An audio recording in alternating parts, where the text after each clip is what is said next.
अस्सलाम वालेकुम, मैं हूं तलत अतीक। खबर शामिल करते हैं। कराची के इलाके कस्बा कॉलोनी कटी पहाड़ी से पहाड़ का टुकड़ा नीचे आ गिरा, जिसकी जद में 3 मासूम बच्चे जख्मी। माली नुकसान की कोई इत्तला नहीं। आइए देखते हैं हमारे रिपोर्टर आफ्ताब गौरी की इस रिपोर्ट में।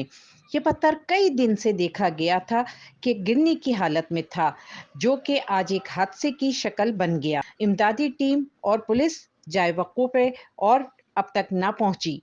जख्मियों को अब्बासी हॉस्पिटल पहुंचा दिया गया।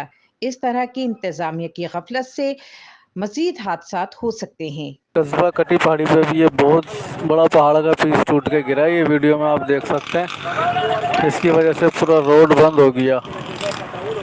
तो ये बहुत बड़ा पीस गिरा है। 2-3 बच्चे इसमें जख्मी हुए, जानी नुकसान कोई नहीं हुआ।